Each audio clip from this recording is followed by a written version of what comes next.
Hey, everybody. Welcome to the Wise Guys on this Monday night. And, man, have we got a show tonight. The stream's already busy, and we expect it to be busy all night long. Dave McCann, Brian Logan, we're the Wise Guys. This is the largest BYU sports live stream show in the whole world.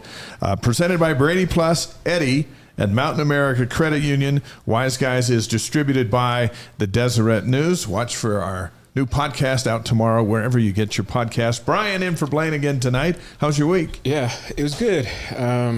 Things are starting to pick up for me, because the season is almost here. Yeah, so it is. I've been on a lot of interviews, shows like these, and everybody is blowing me up about my quarterback take. Yeah. About how I think Jake is more important than what people give him credit for, or the position. And Probably so. I actually had to turn my notifications off because people are like, that doesn't make sense. Probably deserved it. We're going to be fine. And I'm like, well, I just hope they make it to a bowl game, fellas. Just make it to a bowl game. On the stream already tonight, we're in Virginia, we're in Texas, we're in Wisconsin, we're in Utah, we're in California. There's another Texas. So please let us know where you're watching tonight. And we encourage you to subscribe to our free email at wiseguys.com. That just sends you clips and highlights of the show every week.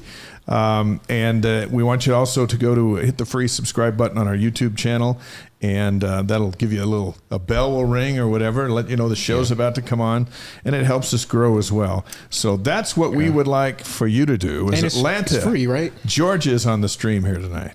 It's free. It's free to do that. Hey, there's Mississippi. We're all over.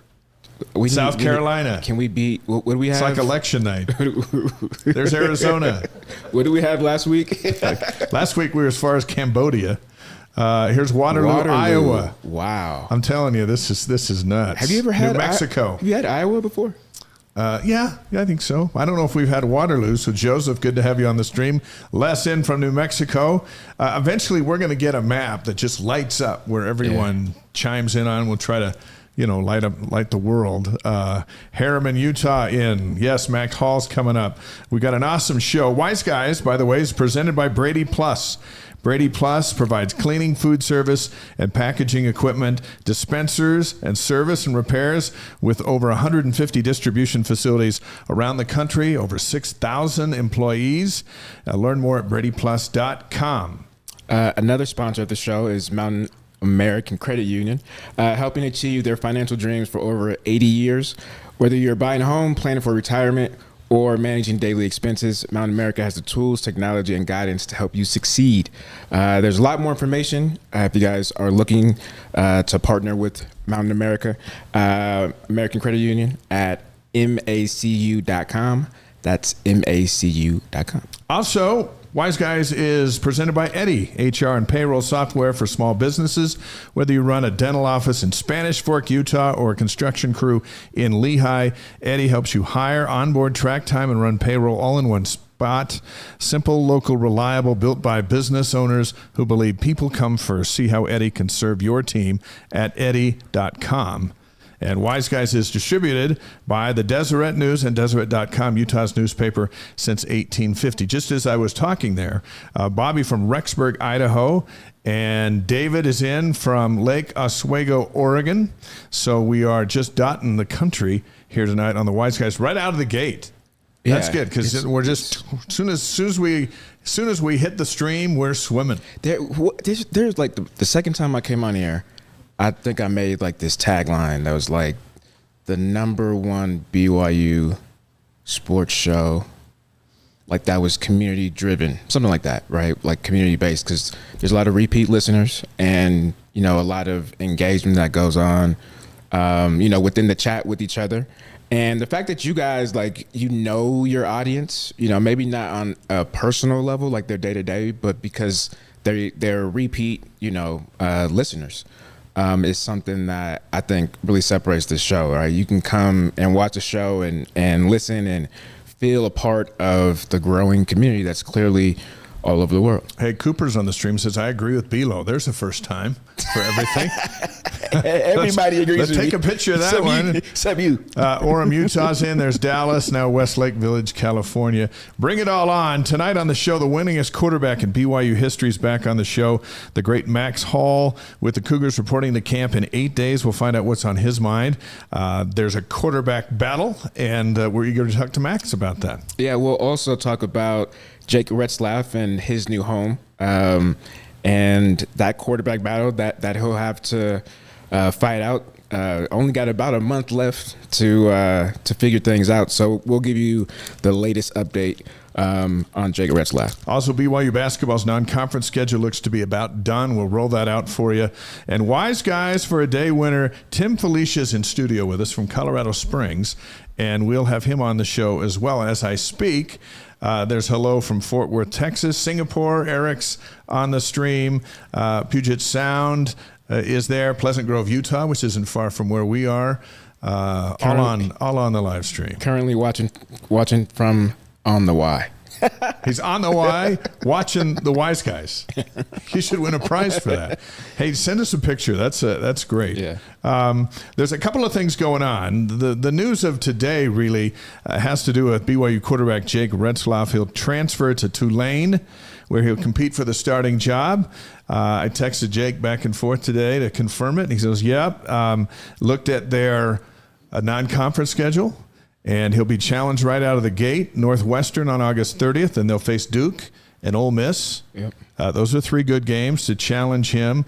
He went 11-2 against 10, 11 P5s, P4s last year, and he'll start right up with 3 out of the gate. The Green Wave will play East Carolina a few weeks after BYU takes on the Pirates. So a landing spot for Jake. And as I thought about it today, and there was talk of Notre Dame, there's talk of Tennessee, there was serious talk with Oklahoma State. Tulane seems to be a nice spot for him to go and compete, win the job, and play, which is what he wants to do. He doesn't want to sit out. He just wants to play. It's his last year. And so he's going to Tulane. Yeah, it's interesting. He's the 4th transfer portal quarterback that they have. So, man, it's crazy how I think my understanding, Tulane's a private university, I think. What's also interesting is their student population, like 60%, are also Jewish.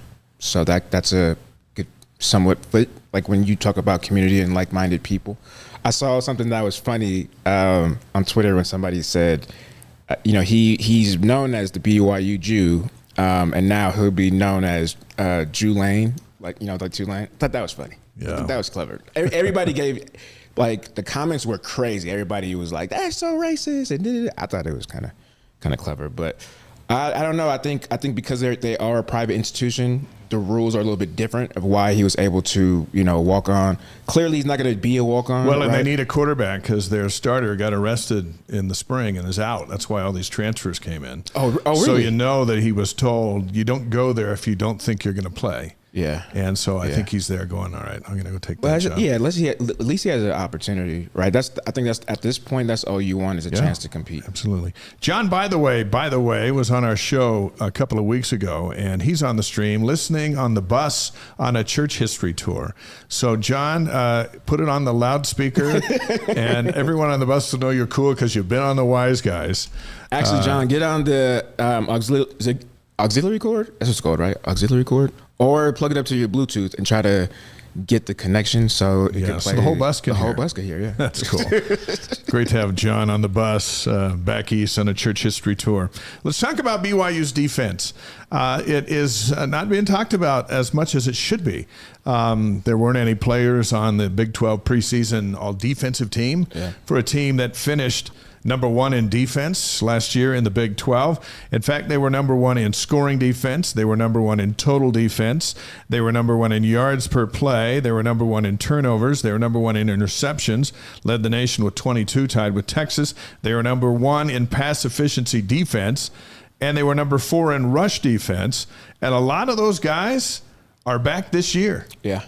That any quarterback who's about to take on a new offense, It's got to love what we just said because that's going to keep them in every single game. Yeah, absolutely. I think the defense doesn't get talked about a lot just because. First and foremost, I don't think that BYU and BYU athletes get the amount of love that they should get, and this comes like from on what, ESPN or what? Yeah, it's everything. I just think there's this bias, right? There's like when you think about now things are changing, but when you think about BYU, right, like the brand of BYU football, you think of somebody, especially somebody that's outside the program. You think of old white slow Mormon kid. This is what you think about. This is what it is, and I think that perception is starting to change. But when you have media members and they're doing these evaluations, I think that's the first thing that starts to pop in their mind. Right. So I think there's just some bias. There's just some bias there. Well, last year should have tackled that bias, especially in the last game against the Heisman Trophy winner and the Shedeur Sanders at quarterback, and BYU just knocked them silly. I've got a piece in the Deseret News tomorrow and Deseret.com on how the defense is motivated to give the Big 12 a refresher course. And you can read it tomorrow at Deseret.com. And I think it'll take a refresher course that, hey, you know what? This defense that creates chaos is back. Yeah. And they got better up front, and that's going to create more chaos. And in the chaos is when the turnovers happen. Yeah. It wasn't sacks that got 22 picks. It was blitzes they never saw coming. I mean, they ran a different formation, I think, 20-something out of 27 times in the first half against Colorado. Yeah. They had no idea what was coming. And that didn't mean they were sacking Sanders. It's just he had no idea where the pressure was.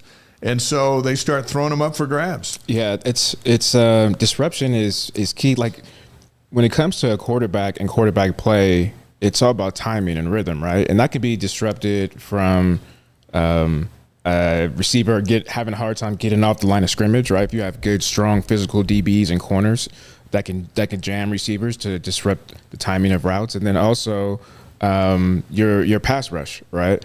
The other thing too, though, like what we have to understand is why I think this is the strength of the defense, and it will be moving forward as long as Coach Hill is involved. Is he's such a football-minded guy that you could put almost anybody in at any given time. Yeah. And what's scary for the Big 12 Conference is that a lot of these guys, like you said a minute ago, they've already been in the system. You know what I mean? Like, think about his first year and just the drastic change, even though it wasn't nowhere like last year. But it was still so significant. You were like, wow, this is crazy what one guy can do. And most of those players were there in the program, but new system, new scheme, and took a huge jump. And then now it's like, now I got these guys coming back, you know, some of them in their third year starting. So I think they'll learn really, really fast, you know, like you said. And again, I feel bad for these quarterbacks because they're going against like. Don't feel bad for them.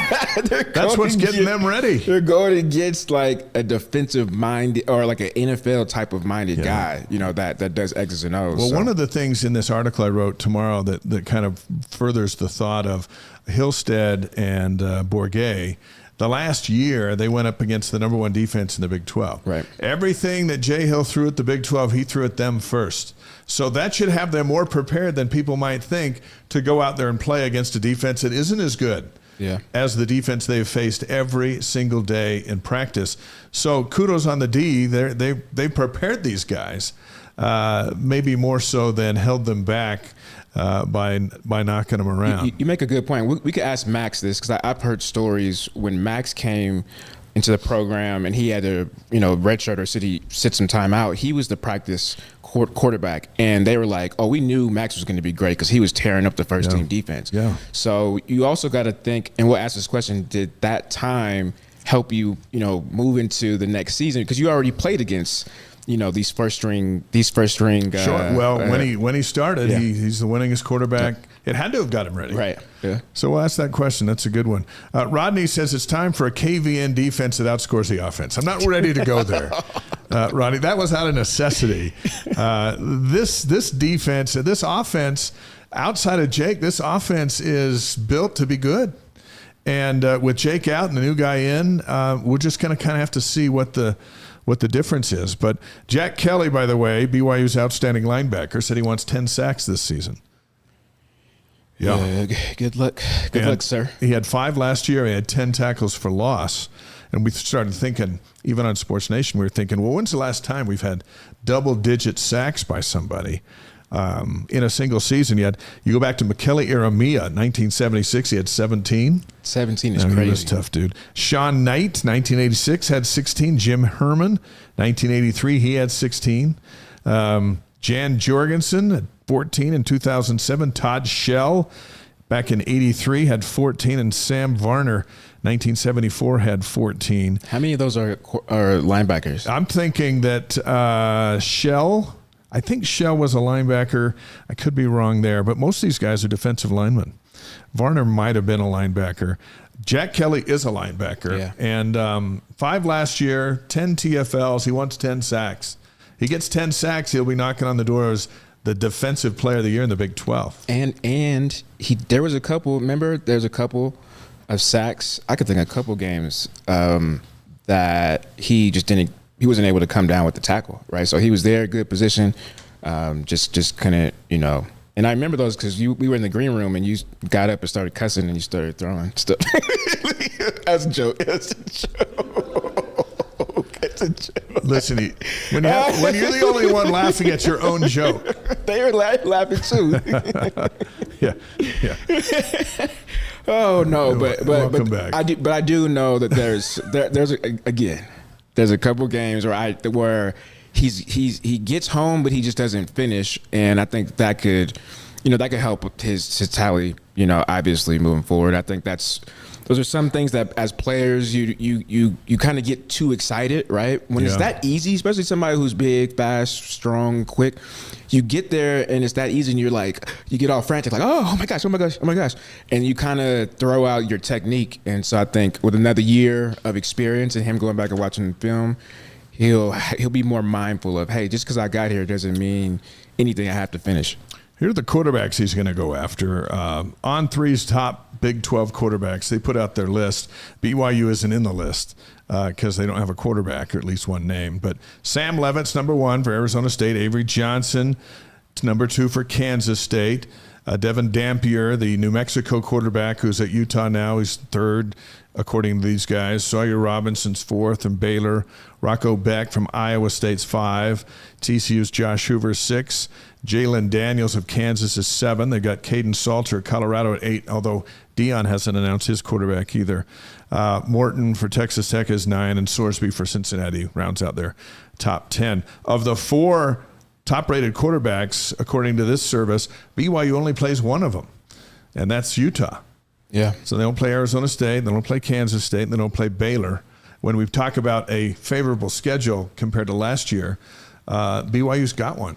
Yeah, I think BYU's has the I think it's the weakest or easiest conference schedule, and which made like the season that much more that much more exciting, right? It was like the football gods looked down upon us and moved a little cloud out the way, and handed us a gift, and then something happened, and then Jake left.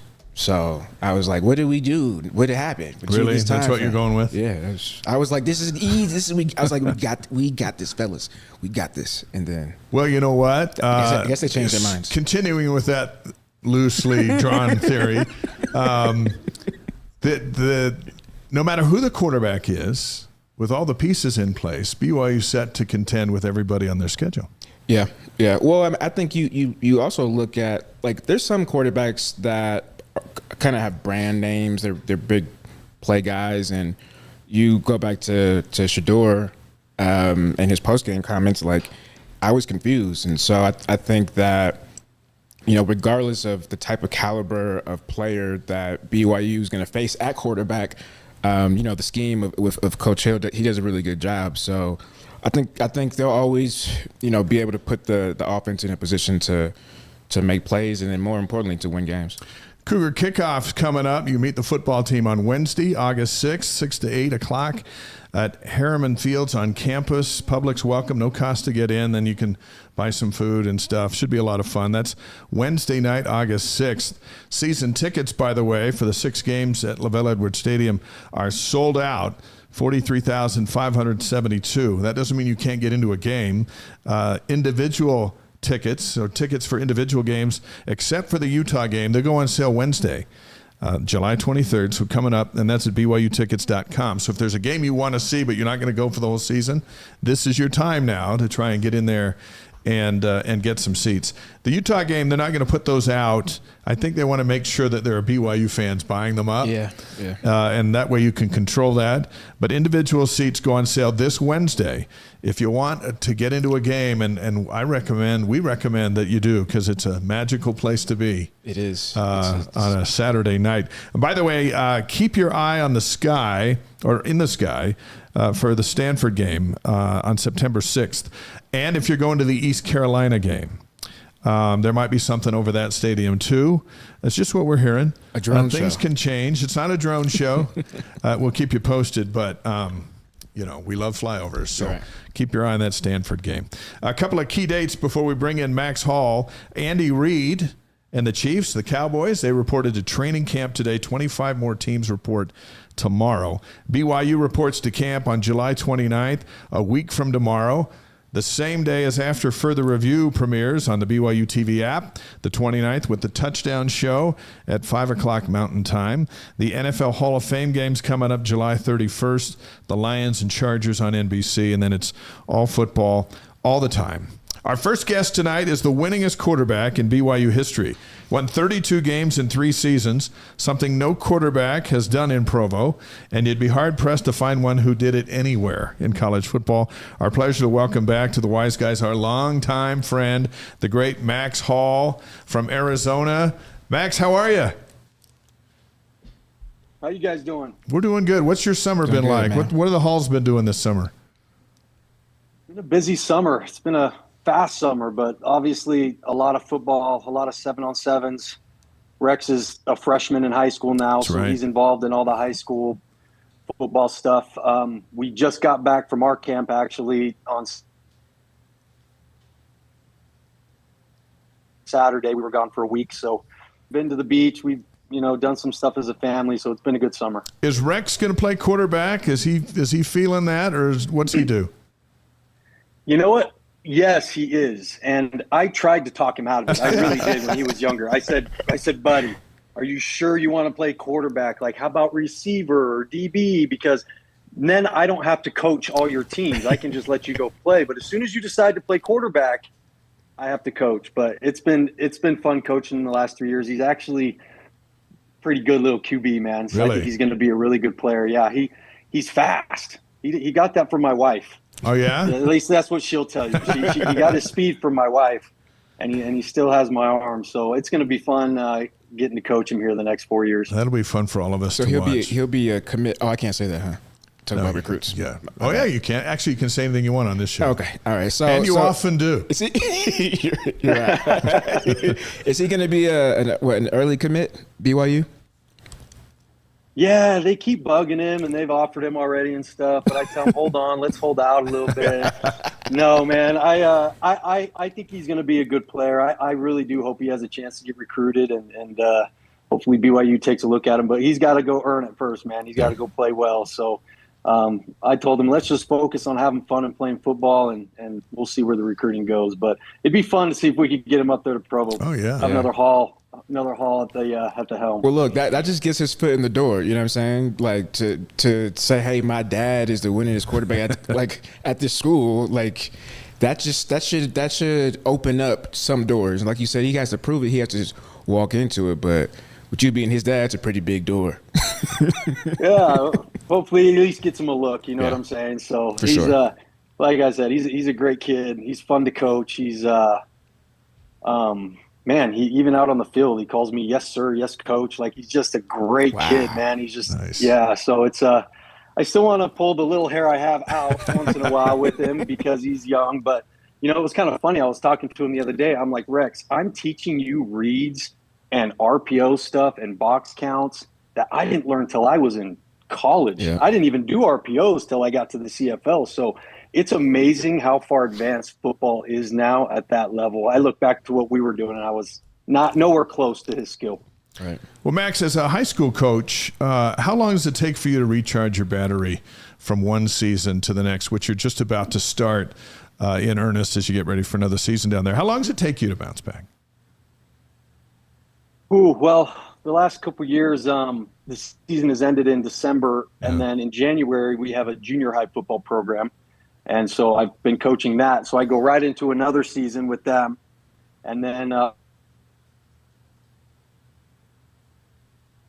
off-season training starts in February. Not that long, you get kind of Christmas off, and then the junior high stuff starts. But the kids, it's amazing nowadays how much kids want to work and get out there and throw and run routes and work on their skills. So we get going again in February and then into spring ball and summer and all that. So Arizona football is pretty much year round now. Yeah, we got the weather for it, so it should be, right? Is the high school off season more of a grind than college off season?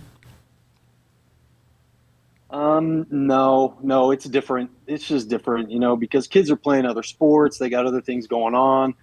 College, man, it's like we got back from break and it was right back to the off-season conditioning and developing our will and everything that we had to go through in the off-season into spring ball. So I think the biggest difference is your summers are busier in high school because there's 7-on-7 and big man competitions and summer practices, summer weights. So you got a lot going on in those 2 months where I feel like it was probably a little bit more laid back in college as far as summer goes.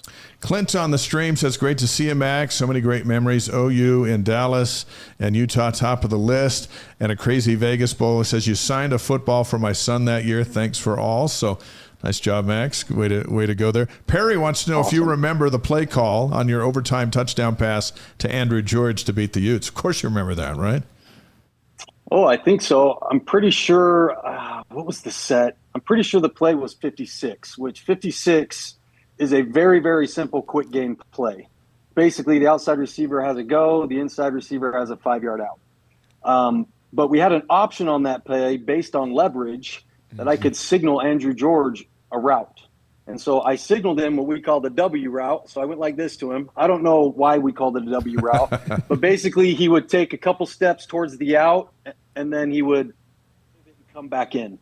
And we had thrown that route so many times and it paid off because the timing was perfect. If it had been a second too early or too late, I think Utah defenders would have gotten their hand on it. So play call was boring. I think it was just like ace right 56 or something like that. But it was the route signal is what got him. Hey, Max, did you go jump on the pile afterwards? I think you were at the bottom of the pile. Didn't you end up at the bottom of the pile? Yeah, you could say I was first to the pile and then ended up on the bottom. So I went running over there, and there was a moment of panic at the bottom of that pile where I couldn't breathe. Yeah. And, there's so many people around, and I got linemen on top of me, and it was all fun at first. And then when you get out of there, it was like, I got in. I almost just died at the bottom of that pile. So I got in. This is why I brought this up, because I went to go jump on, and I'm 5'6", and by the time I got there, the pile was big. So luckily, when I tried to jump, I didn't jump tall enough, so I kind of skirted off to the side. But then people started piling on me, and then I was crawling out. And you're right. That moment of panic is like, it can't end like this. Out of all the ways that I could die as an athlete, right? You shouldn't have been anywhere near that pile, Brian. Max got out of there. I guess if you're going to die, though, right after an OT win against Utah. You're right, actually. You'd never be forgotten. It would never be forgotten. You'd be a legend. All right, Max. BYU reports to camp next week. There's a quarterback battle. What dynamic does that bring to practice?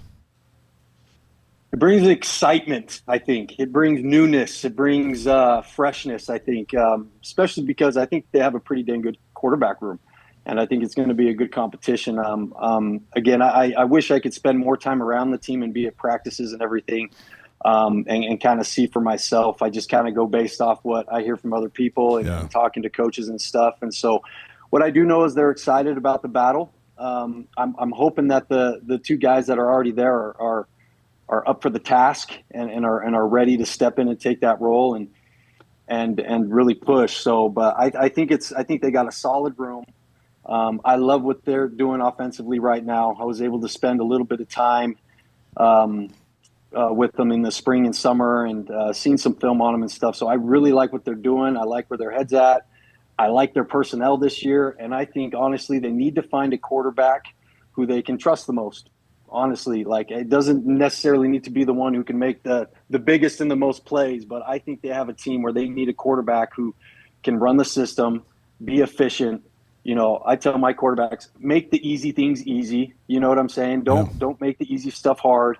Execute at a high level, and then once in a while may have to make plays for them. But I think they have a solid team and just need a quarterback who is the best leader, manager, and who the coaches trust the most. Max, do you ever get worried that a quarterback competition could divide a locker room, especially if you have, you know, one side of the locker room that's rooting for this guy and then the other side of the locker room that's rooting for this guy?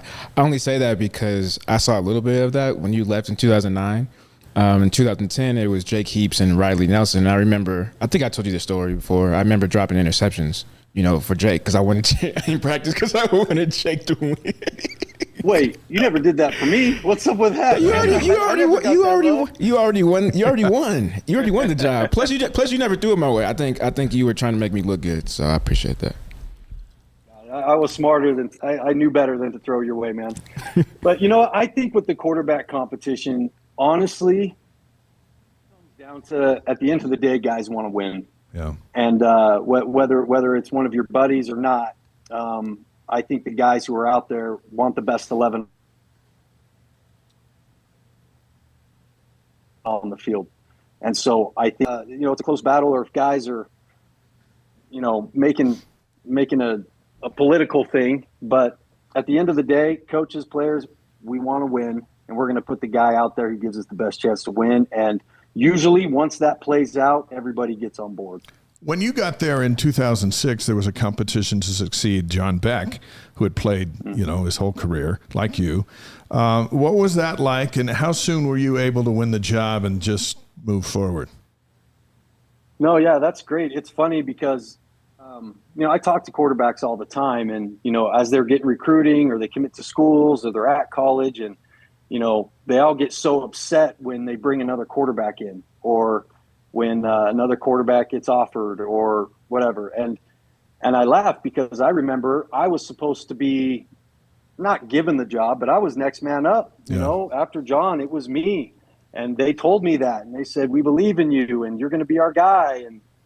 And then all of a sudden, here comes Cade Cooper. And then here comes Brendan Gaskins and Jacob Bowers and Sam Doman. And like all of a sudden, there's like 6 other quarterbacks in the room. And I went to Coach Doman like, hey, I thought you guys believed in me. What's the deal? What are you guys doing? And he says, Max, we do. Now go out and get it. Like, competition is healthy, and it makes you better. So I remember going into that spring, it was an open competition between us. And I think the kind of 3 was me, Cade Cooper, and Brendan Gaskins that kind of were the top 3. And it was decided by touchdown drives. So going into spring, they said, okay, we're going to give you all the same amount of opportunities, and we're going to see who has the most touchdown drives. And so I ended up winning that and ended up winning the job at the end of spring. So, but honestly, I felt probably second week in is when I started feeling like I kind of started separating myself. Let me do a follow-up on that one. You win the job, you get the job, you take the job over. You don't have any experience, but you go on to win 32 games in 3 seasons. So is experience overrated a little bit? Experience is overrated. I do think it's overrated a little bit, but you also got to understand I had a dang good team around me, especially my sophomore year. I think we had one of the best defenses BYU's ever had. And those guys, and they, you know, they really were the backbone. And that allowed me to make some, you know, young mistakes my first year as a starter and learn from those mistakes, and then, you know, continue to grow from there. So I think having the cast around me I had helped. And like I said before, I think BYU has that type of team this year where they have a great supporting cast that if the guy who gives us the best chance doesn't have a lot of experience, he's got a lot of veteran dudes around him that can be there and help him. Max, what about the experience that you had going against that defense, you know, during the season while you were, you know, sitting that year out? Because I would just hear legendary stories about, like, man, he was tearing up the first team defense and, you know, all these things. Like, you had a lot of hype coming in. So how much do you think that prepared you? it was invaluable. It was the best thing that I did, coming home off a mission and then transferring to BYU. Being a travel guy and just running the scout team, I tell people it was the best thing that I could have done, because every day I got to go against that defense. I got to go against Papinga and Kill and Nixon and all these guys, that prepared me. And, scout team, they want you to cut it loose. They don't care if you throw picks, right? So you get to just stand in there and learn what throws you can make, what you can't make. And if you throw a pick, it's okay. Yay for the defense. It's a defensive drill, right? So, but then when I would throw a touchdown pass, I'd tell the defense that, hey, you guys this isn't good enough. This isn't going to get it done. And so that created a sense of competition in practice that was like as intense as a game. And we battled so hard. And at first I think they hated me, but I think over time they kind of started to realize, hey, this dude just wants to win, and this dude is a competitor, and I'm glad he's on my team. And so that eventually transitioned to that. But it was just my overwhelming need to compete. I hate doing something and not competing at it. It's hard for me. I tell people all the time, it's like I can't go play church basketball anymore. I can't, because all it takes is one guy popping off, and for me to get mad, and off I go 100%, and I'm going to tear something. Like, I can't help myself. So in those moments, I couldn't help myself but to raise the competition level, because that's what was exciting to me. That's what I loved about football. And it made me better. It made our team better. So it worked out in the end. I think of your Achilles when you tell that story, Max, even in the alumni football game. You give it all you got. Former Cougar quarterback Max Hall on the Wise Guys, presented by Brady Plus, Eddie, Mountain America Credit Union, and Wise Guys distributed by the Deseret News. A couple of more quarterback questions for you, because that's the rage up here, as you know, especially going into a camp. But considering what you just said with the rest of the team, is it an ideal scenario to break in a new quarterback for Aaron Roderick? If you had to do it, does BYU have the ideal scenario to do that? I guess I don't know if there's an ideal scenario to break in a quarterback, other than a really good run game and a really good defense. So if you got those two, you have a good recipe to break in a young QB. Now, I tell people all the time, it's like, you never really know what you got in a QB until the bullets are live and he's on the stage and he's doing it, right? Kid that's already been there, who maybe hasn't had a chance to actually play in a game yet. But I think in there they have a dude, if not more than one dude, that they could go with. So I think, I don't know. I'm excited to see how it plays out. And I think that if you want to say they have a recipe to break in a new guy, I think a defense and a strong run game does that. And I'm pretty confident BYU will have that this year.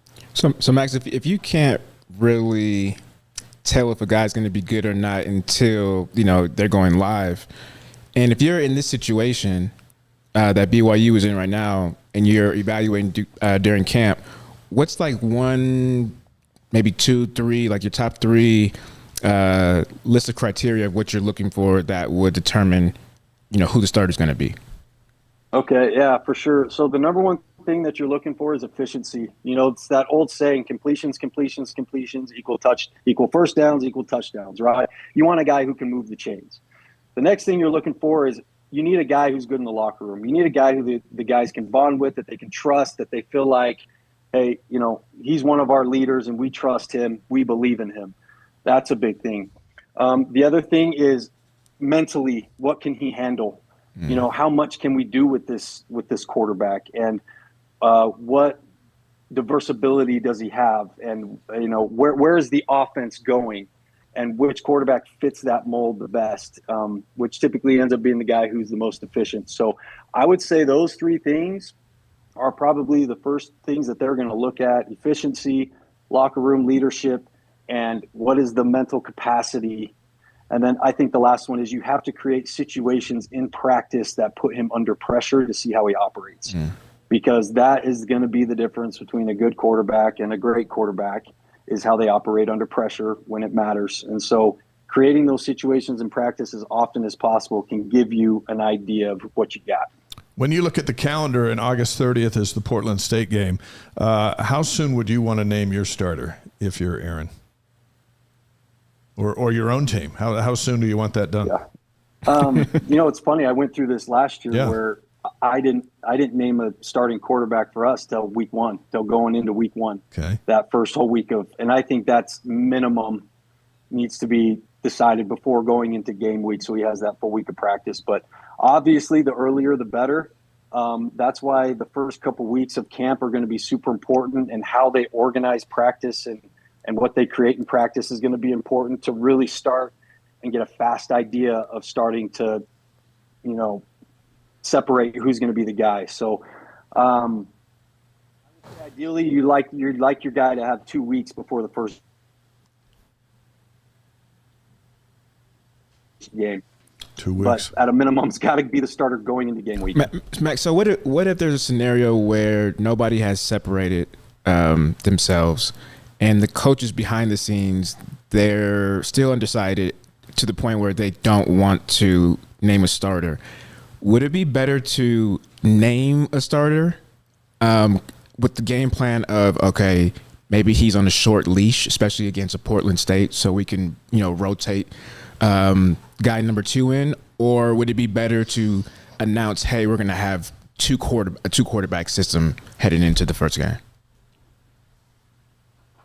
Well, this is what I do know, and this is me as a quarterback.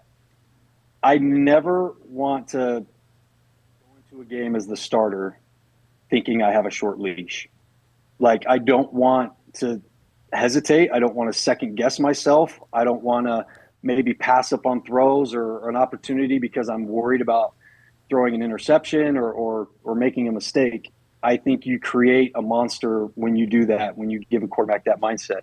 So in my opinion, you either got to say, this is our guy and this is who we're going with, and we're going to give him a leash. He's going to make mistakes, but we're going to give him every opportunity possible. Or you say, okay, yeah, we're going to play 2 quarterbacks and define that, and define what that looks like and the packages and everything that you have for them until you can kind of until you can decide who you want going forward. But that's a scary place to be as a coordinator going into game one. Like, you do not want to be there. You want to have your guy, you want to have him solidified, you want to mold the offense and the play calling to his strengths and start to figure out how the offense works through him, if that makes sense. So, that's my best answer I can give you. Max Hall, the winningest quarterback in BYU history, is on the Wise Guys tonight. He's never once told us not to say that because it sounds, Max, that sounds good every time, doesn't it? Every time you hear it. Sounds like the first time every time. I swear. We're live on YouTube, Facebook, Twitch, and wiseguys.com. In a moment, Max is going to reveal his favorite 5 touchdowns at BYU. And I think I have an idea what a couple of those might be. Might even be in his career at the Cardinals. Could be anywhere. That's coming up in a moment. First, though, the Cougar Board questions of the week are for you, Max. For folks not familiar with Cougar Board, it's the largest online community of BYU fans. Thousands of posts every day. This one's from Dilbert. Wants to know what's going through a quarterback's head as you're deciding who the right person to throw the ball is. You get the ball. You got a few seconds. For you, there was Austin, there was Dennis, there was Harvey, there were a couple other guys. What went through your head that told you this is the right place to put the football?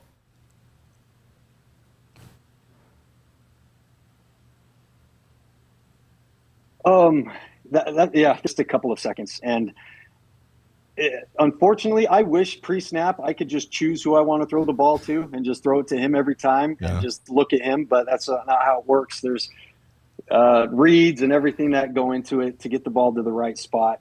You can sometimes maybe I might try to force this ball into Dennis or to Austin or whoever. But, man, I had a great quarterback coach who taught me how to read a defense and get the ball to the right spot. And I think that's why we prided ourselves when I was there that usually we'd have 6 to 8 different guys catching the football in a single game. So that's what made us good. And it's because I had a good coach, so I didn't have to just try to guess who to throw it to. So you'd get the ball and you'd go A, B, C. You'd just go through your reads. And the guy who's open's getting it. Yeah, Sometimes you got to read the defenders first before you even know where to go or what side of the field to be on. So it's totally depends on the read and the play call. Your first read is usually going to be at the snap of the ball if it's single high or double high, right? Safeties. You got to identify your safety, your 1 high, 2 high, middle field open, middle field closed, all that, which will then take you to a certain area of the field where you'll usually have a key defender. Yep. And then you're making a read off of him, and then you got awareness defenders. Usually only when it's man coverage when do you ever have a true progression of 1 to 2 to 3. Right. We may have asked you this question before. I know we've asked Robbie and Jim and Steve and all the others. So was it Austin or Dennis when they'd come back? Who was always open? Like, who would let you know, Max, I'm open? Who would let you know more, Dennis or Austin? I'm surprised. I'm really surprised you're even asking me this question. Well, I have a feeling Austin Collie was always open. Well, that all the time, and I loved it when he told me. He'd be like, "Hey, 1-5, I'm beating him all day. I'm beating him all day. Come on, 1-5." Even after we break and start going to the line, hey, I got it. Look, I know Austin.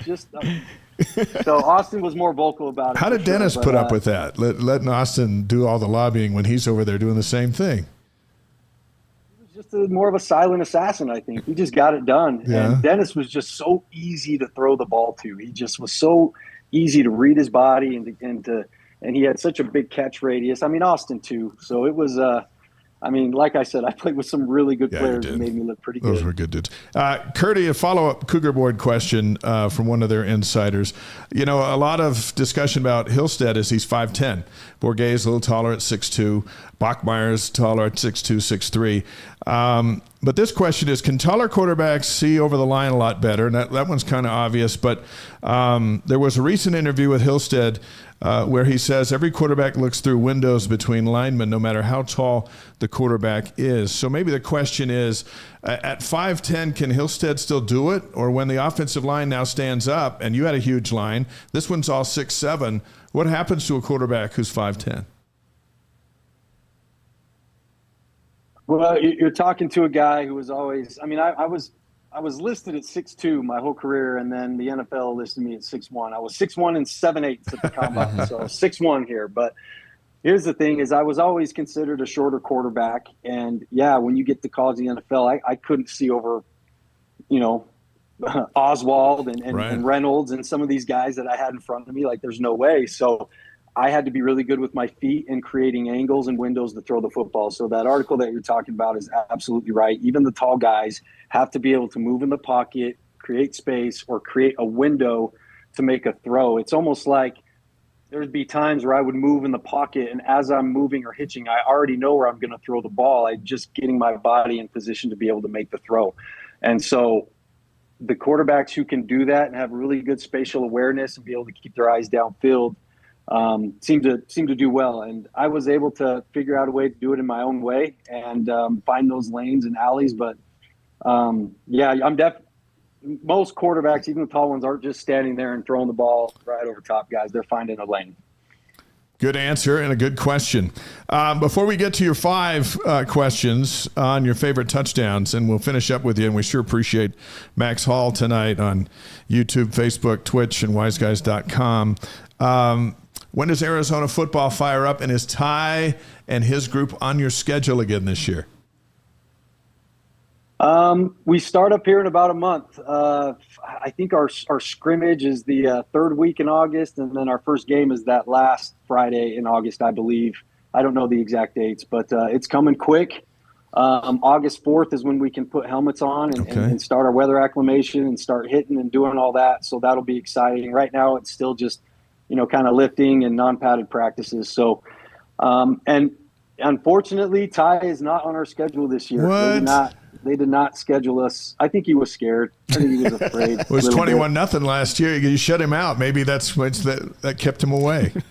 Yeah, but we had a really good defense last year, and we lost all of them. They were all seniors, so maybe it's a good thing we're not playing each other. But no, I'm joking. It's a fun rivalry. I don't know why they didn't put us on the schedule this year, but I'm sure we'll see each other again in the future. It's always fun to see Ty. Yeah, and you guys are so good for your teams that it's fun when the two of you are on the You were together on the sideline, but I thought it was cool last year when you were opposing each other in that game, but both of you, one of your really good friends, and you stand for the same things, and both kids love you guys, and it's just great to have that going on one field. Yeah. It's pretty cool. It's Brian Roll, and I think it's been a great thing. And obviously, I miss him, and I miss coaching with him, but I still get to see him a bunch and talk with him. And Ty's just a great guy. It'll always be fun competing against him and coaching with him. I mean, just a blast. 5 questions for the great Max Hall, presented by Strategy Square. Fire up your company's online presence with Chantal at strategysquare.co. Tonight, Max Hall's 5 favorite touchdowns. Could be anywhere, anytime, any place. 5 through 1, with 1 being the best, and I can think of like 4 that could qualify for that 1. So let's start with number 5. Your 5th favorite touchdown of all time. Ooh, okay. I didn't know. I thought when you guys asked me this earlier, I thought it was just BYU. So now I've got NFL. And, sorry, we brought in high school everything stuff going through my head. We can stick it with BYU if you want. Mainly with BYU, okay. But I got to make sure I got to go backwards, so I might mess this up. But I definitely know what the top 2 are. Okay. So let me give you 3, and then I'll give you the top 2 after that. All right. The first one that I'll say is kind of maybe number 5 would be my first NFL touchdown. It was to Larry Fitzgerald. It was kind of we were only on the 5-yard line going in. It was a hard play action, but touchdown pass, my first touchdown pass in an NFL game, and celebrating with Larry afterwards. That was awesome. I'll always remember that. Did it feel like you thought it would, with all the times you were on the side yard pretending that you were throwing your first NFL touchdown growing up? It's funny. Jogging off the field, I actually kind of had that thought, like, did I just do something that I've been pretending to do my whole life, throw a touchdown pass in an NFL game? And it's just, those moments are so surreal. They're just so cool. And you just try to soak it in, and when it's there, and realize, man, I'm pretty blessed and fortunate to even have this opportunity. And I just threw a touchdown pass. It doesn't get better. So that definitely is one of them. Did you save the ball? Did you get to keep the ball? Yeah, it's right there. Nice. Nice. I'm glad Larry gave that back to you. Right. That's great. He actually kept it, and he brought it back to me on the sideline, handed it to me. He said, "Keep that." So yeah, that was a cool moment. That's awesome. Okay, what would be number 4? Another one. Now I kind of have 2 that are right there. Okay. This were just some of my favorites. Okay, so one of them is we were playing San Diego State at San Diego State, and what year? We had the ball, and it's towards the end of the first half. Time's running out. We called our last timeout. It's 3rd down. We call a play from like the 5-yard line, and I can't remember what happened, but we got stopped on like the 1. And there's 10 seconds left, and I look to the sideline, and Coach and I signals Chevy, which means quarterback sneak. No timeouts, next sneak, and there's all 11 dudes are in the A-gap. I swear. Everybody is just piled. Like, there's no way. At the very last second, I just decided, you know what? I'm just going to take off that way and see what happens. So I got the snap and just took off to the left.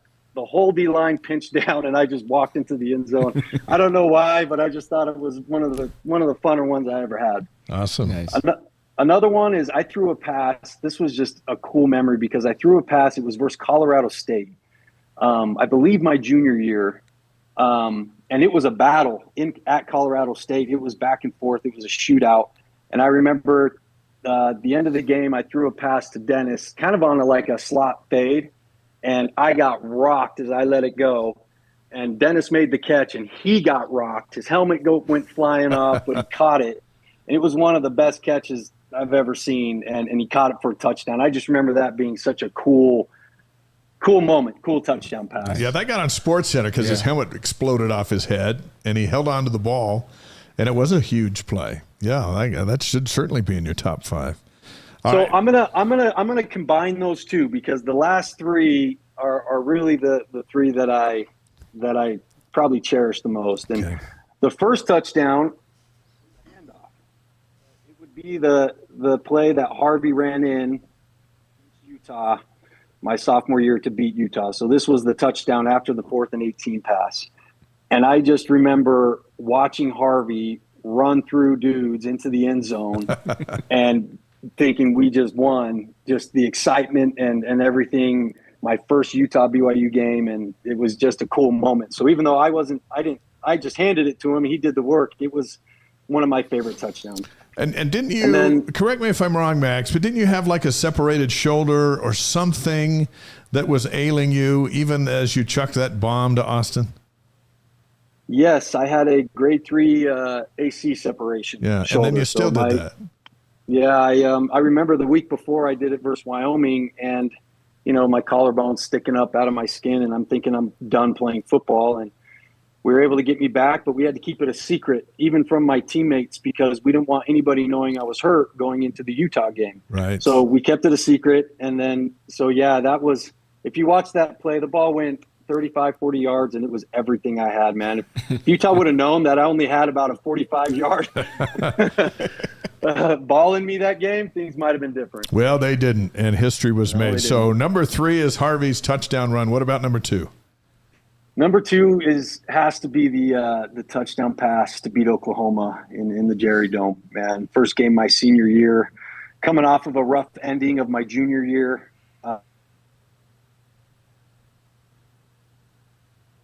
Getting to play number 3 Oklahoma first, hitting McCae Jacobson in the back of the end zone. Well, that was a pretty cool moment. It was also really cool for him in his hometown too. Oh yeah, like being there. I mean, it was, and to beat that team to start the season was great. I actually missed that play, even though I was on the sideline. What were you doing? I was talking trash to a fan. Yeah, well, search your right. He was making fun of how short I was. He's not wrong, but you were a dynamic player. I mean, I'm like, Max, how did you put up with Brian on defense? How did you survive a couple of years with Logan back there? You just shake your head and be like, dude, he's a DB. I don't know. He's freaking weird, man. He's a defensive guy, man. Just cut him some slack. That's a good way to say it, Well, fortunately you've seen it. So Mac, you know how like in Jerry's like the dome or whatever, how the stadium is set up, how there's like those underneath seats, right? Uh-huh. So I actually went that far, that close. I was that close. Yeah, I don't know if it was Coach Papinga, or maybe even, I think it might have been Brian Keel was like grabbing me or something. Somebody was grabbing me. He was like, "What are you doing?" And then, nice. then the touchdown. Yeah. Mm-hmm. I can't wait for your book to come out, Bilo. It's going to be awesome. Want to help me write it? Yeah. All right. That takes us to number 1. Yeah, number 1. I don't think it's a surprise, man, but overtime Utah, my senior year. In fact, to be number 1, you got to go to the end, and it was my last pass, my last moment in Lavelle Edwards Stadium. Mm-hmm. And honestly, don't know of a better way to go out than to throw a touchdown pass to beat Utah in overtime. So, I mean, that gives me chills as I say that right now, because it's just, you look back and just think how fortunate I was that things went our way and that things turned out the way they did, and that I was in that position when, very easily couldn't have been. So I just look at it as such a blessing to have the opportunity. And then I was so grateful for my team, for my coaches, for everybody, for all the hard work and everything that they put in, that I could be a part of a moment like that and be there and be part of history. And it's just, you lose words when you think about it, but that just is a moment, obviously, that me and I think hopefully BYU fans won't forget for a very long time. No, and it's part of your legacy and a grand moment. There's the top 5.5 touchdowns for the great Max Hall, his favorite ones, with number 1 being the one that beat the Utes. And now they're looking to beat the Utes for the 3rd straight time this year with Utah coming down here in October. Here's the last question. You know it's coming because we ask every time. You're working on completing your degree. How close are we? Dude, I'm 1 class down. Fantastic. Got the second one rolling, so I'm on track. Get this degree done, and that also will open more opportunities, I think, for me. Yeah. When I get that, so I'm I'm happy where I'm at, and I'm excited to coach my son, and I really love the people that I'm around.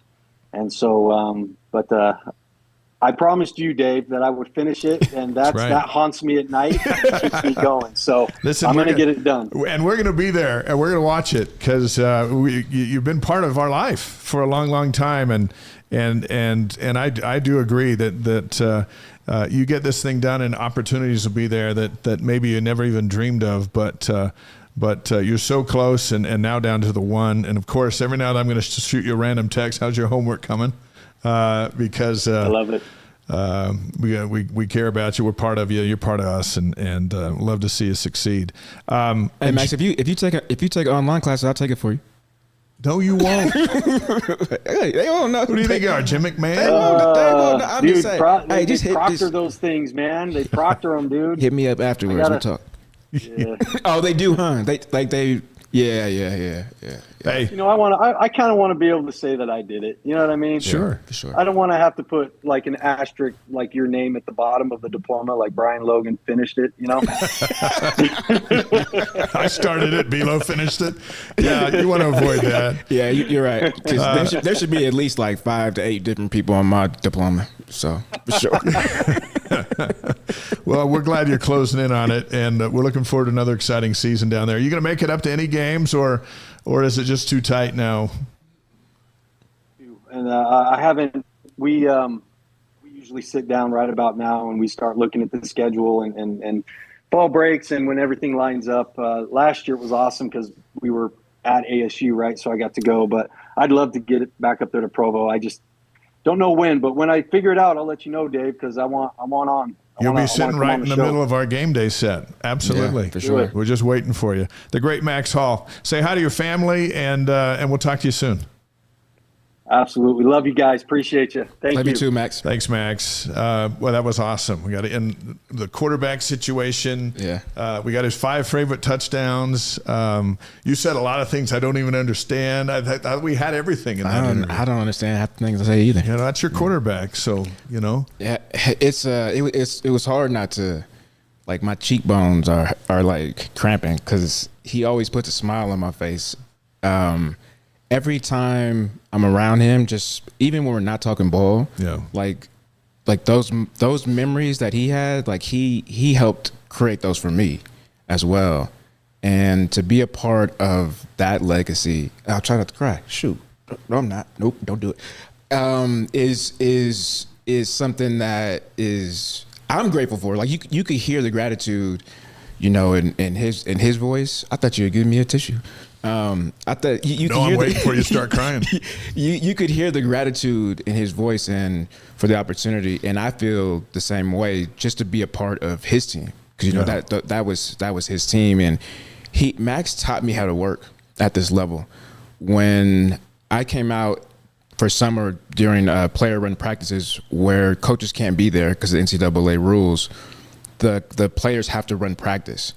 And he was getting on everybody from day one, from the minute that we stepped out there. And I remember my first practice, he made everybody line up again just because we weren't going to do warm-ups.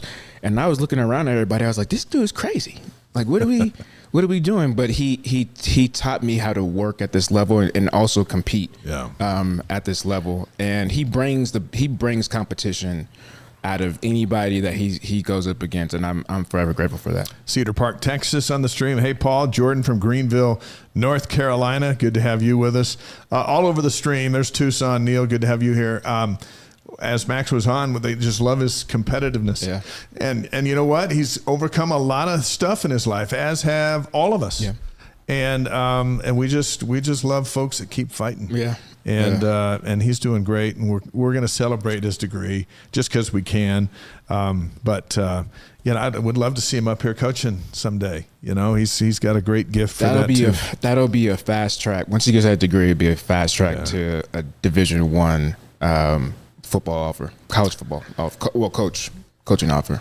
For sure. Before we bring in our next guest, I want to talk to you about our golf tournament coming up. Wise Guys, proud to be a Thrive sponsor for the upcoming Ephraim Hope Charity Golf Tournament. It's coming up August 5th at Cedar Hills Golf Club here in Utah County. It's going to be a great day.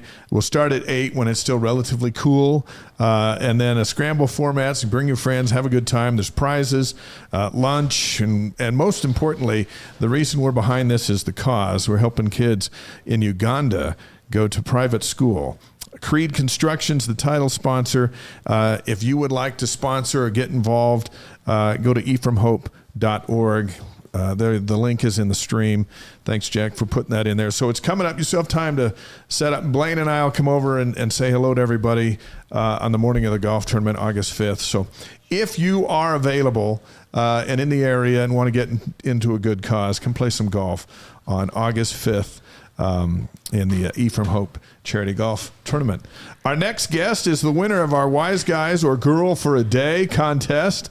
He is a lifelong BYU fan, hails from Colorado Springs, and he's in our Provo studio tonight. Our pleasure to welcome Tim Filichia to the Wise Guys. He's settling into the hot seat, and then we'll slide him in here on camera and get going. Headsets on so you can hear us. Pull that microphone under your chin, and we'll be ready to go. Welcome. How you doing? I'm doing good. Yeah? I'm doing good, yeah. A little bit of a trip over the mountains. Yeah, you've come a few miles to be with us on the Wise Guys. And let's just get right to it. A few months ago, we asked Cougar fans to send us in their favorite BYU story or memory or moment. And you wrote about the Y logo. Uh-huh. So let's start with that one. What's that story? So the Y logo that is so common today, Yeah. that we see with the BYU and the Cougar that's coming over the top. Years ago when I was at BYU, and this was probably in 80, I think we finally found it in, I think it was 83. Yeah. End of 82 or 83. And I was selling monograms for a lady. And she was doing monograms for the bookstore and some other things. And she'd been down to the equipment room, and she met the gentleman who ran the equipment room, Floyd Johnson. Floyd Johnson. And on his desk, he had this sketch. And so I'm selling stuff, and the old Y with the Cougar over it, Right. that was the big one Yeah. that we were really moving. And so we were talking, and she goes, I saw a really cool one when I was down at the equipment room. I said, what'd it look like? And she kind of scratched it out, and I said, why aren't we doing that? She goes, oh, it's not ours. It's the equipment manager. I go, I'm going to go talk to him. So I did. I went in and I talked to Floyd and asked him if I could see his little sketch. And he brought it out. And I said, hey, have you thought of letting somebody use that? And he says, it's just a sketch. So I said, we can digitize it. We can put it on some stuff. I just need to know how much you want for it. He's like, you can have it. So we did. We took it and we put some stuff together. And I don't remember why. Somehow or another, I had the opportunity to be at an outing where there's a whole bunch of the BYU players. And I don't remember why I was there. But anyhow, there were several of them. Yeah. And I asked a couple of them. I had the logo, and I actually had a jacket where I had that on. And I said, hey, would you guys be interested in having some jackets like this and wearing them around, and maybe we can get the coach to think about this? And they're like, that's so cool. Yeah, let's do it. So I'm down. We did the jackets for them, and I'm down by the equipment room, actually by the offices, by Coach Edwards' office. Right. And I'm down there, and I'm going to leave them there for them. And these guys show up. And so they come in, and everyone knows these people. So you have Leon White, Yeah. you have Glenn Kozlowski, and you have Kurt Gouveia. They were the ones that were going to wear this stuff. So they show up. And I'm like, hey, I've got these for you. And I said, so wear them around and let's see if we can talk to the coach. And they go, well, let's see what he says. And they literally opened the door into the team room. This was very different way back when. Yeah. This would never happen today. And I think it was Glenn, it might have been Kurt, and they go, "Hey, our friend Tim's got something to show you. Can we come in?" He's like, "Yeah, bring him in." So I come in, and my entire spiel was, "We make these. We'd like to see if you'd like them." And he just, I'm holding it up. He goes, "You guys like them?" They go, "We love that." He's like, "Okay, we'll see what we can do." And so, they did. They did. Now, they didn't buy them as a whole that year, but the next year, the entire coaching staff had them. Nice. And so I actually have a couple. Yeah, let's see what they look like. Of the originals. This one here I did for my wife. Wow. I remember that logo. Sure. Yeah, so there was the logo. Nice. And this was the one that was really hot at the time. Yeah. Until we used Floyd's. So on the podcast, holding up a white jacket with the Y blue logo on the back and just over the under the left shoulder, and now royal blue. I had a little boy. Yeah. And so, he's got to be a Cougar. And so we did this one for my son. That's cool. And this is passed down now through both of my boys and now to my grandson. Nice. And so when we were in Arizona a few weeks ago, I said, "Do you still got that jacket?" He goes, "Oh, yeah." I go, "It's coming with me." Nice. So there it was born right in front of the team. That's if you can get everybody, that's a great way to do your sales pitch right in front of everyone. Awesome. And it gets kind of funny. So I'm moving this stuff and I'm selling it to the bookstore, and it's all over the bookstore. And now they're screen printing it as well. People see it. Yeah. And so we were doing some stuff for the law school as well. And I hadn't sold that account, but the lady I was working with, she had sold it. But I'm delivering to the law school, and I've got all these boxes in the back of my Subaru. And down the stairs comes my neighbor, and she's an attorney for BYU.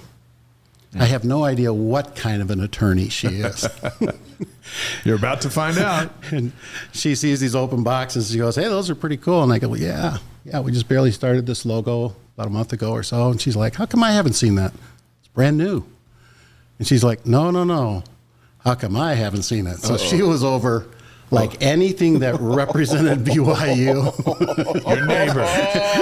It has to clear BYU. Well, as a dumb student, I'm like, what's the problem? Plus the NCAA. Mm-hmm. And so, I'm like, I don't need any problems.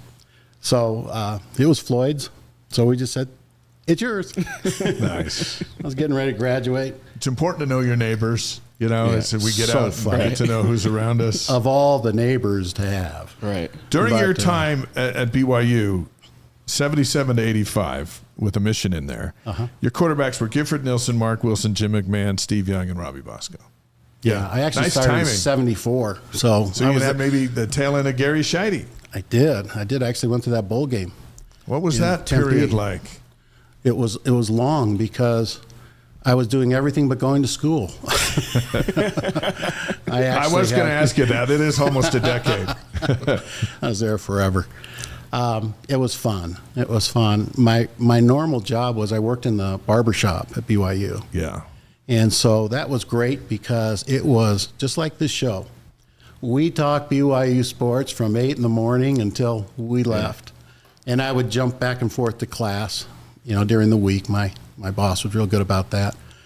But that's all we did. And so we had a number of the athletes come in. We figured that the McCann boys were in under your watch. They were. You had to deal with me. I probably cut your hair a time or two. Probably. That's just a squirrely, wiggly dude. But we were in there not every Saturday morning, but when we got haircuts, we were in there on Saturday mornings. Yeah, we loved when people came in on Saturday, unless it was 4:30. Unless it was 4:30. Who was the most famous person that you cut their hair? Stephen Covey. Stephen Covey? Because Gary, the owner of the shop, always cut Stephen's hair, but it didn't take a lot of effort or skill. And Gary was out. I think he had hip surgery or something, and so he was out for a little extended period. And Stephen came in, and I was up. The rest is history. Yeah. So, do you ever make deals or incentives with the players? Like, hey, if you guys, every game you win, I give you a free haircut. No, there was no such thing as NIL back then. And we had Dave, you'll remember this. We had these large posters. I mean, they were huge posters on the wall. Do you remember that? Yeah. We had Devin, we had Danny, Fred, Giff, Jim.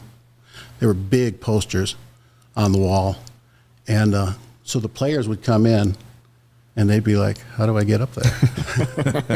And we're like, well, look who's up there. You got to be that good. Right. Not everyone gets up there. Yeah. BYU fan and Wise Guy or Girl for a Day winner, Tim Felicia on the Wise Guys, presented by Brady Plus, Mountain America Credit Union, and Eddie, and distributed by the Deseret News. There's another great story, and then we're going to get your we got 5 questions for you, which will be fun. But let's go back to Saturday, October 8th. 1977, BYU's playing at Oregon State on the same day as your wedding reception in Idaho. The radio is the only place you can find this game, and Paul James is on the call. So what do? So you are absolutely right. First of all, I don't know. I'm sure my wife is watching this, so I'm going to pay a price. What were we thinking on a game weekend? I want to... Yeah, that's a whole nother show. I didn't want to be rude, but I was. But we did get married on Friday. Got married on Friday. So that was a smart thing. So this is Saturday. This is Saturday, and we're up in Shelley, Idaho. And I know there's a game, and I'm just thinking, well, KSL, 50,000 watts, we'll get it. No, not in Shelley. So we're trying every way to get it, and finally we get in my in-laws' Chevy Caprice Classic. Okay. And we can kind of hear it. And so we're driving back and forth, and finally my brother-in-law and I were sitting in the car, and we get in a certain situation on the front lawn. And you're in your on the grass, in Texas, on the lawn. And we didn't know that my father-in-law, his father, had just irrigated the lawn. Yeah. Well, who knew? How could you know? So we're there. And we're getting good reception. So we're not moving. This is the afternoon. And then your wife gets in the car. Oh, she's coming out like, hey, we got to get this reception down. There we go. Game's on. And my other brother-in-law's there too, and he's trying to listen. So you got 4 people in this car. Yeah, well, my wife didn't spend too much time there because she needed to be done. Somebody had to help. All right, so you listen to this game, and then something happens to Gifford. Gifford gets hurt, and we were leading. Blows out his knee. He's done for the year, so we're devastated. I don't think we listened to the end of the game. We're devastated, and we go into our reception that evening, and everybody's so happy. Everyone loves my wife. They're from that area. And you have all the groomsmen. Sad. Oh, yeah. We're trying to be happy. And they go, this is such a great day. You married this wonderful girl. And I'm like, yeah. They go, you look like you're sad. Giff got hurt. It just became part of the conversation. Everyone who's laughing on the stream and on the podcast knows that you would do the exact same thing. This just happens to actually have happened. And then your father-in-law wasn't too happy about what? No, he was so mad because he had these huge divots in the lawn, and they didn't go away. They're just there because when we got that car out, it really left divots. Yeah, that's an awesome story. And they sat there for years. I have so much respect for your wife. I've never even met her. Just for that to be allowed to have happened. Can I tell you an even more impressive Cougar story? Sure. I proposed to my wife at Cougar Stadium. Nice. Not during a game. Back when it held about 35,000 and had the track in it. There's track, yeah. Yep. So you snuck in or what? No, we were just outside. Yeah. Just outside it. By the Cougar? Was the Cougar there? No, on the opposite side of the Cougar, on the west side, on the east side. That's where I proposed to her. The Bell Stadium had a track. Uh-huh. Yeah. Back before it was expanded. Way back when. And so she said yes, and that's where it all started. She said, as long as we can go to games, yeah. Nice. So that sounds like a good deal. Yes, yeah. It was awesome. Derek is on the stream from Cherry Grove, South Carolina. Russ from Naperville, Illinois, as we're listening to this great story from Tim Felicia out of Colorado Springs. After BYU, or in the Army, then Arizona, and the last 12 years you've been in Colorado Springs as a financial advisor. What has BYU sports meant to you?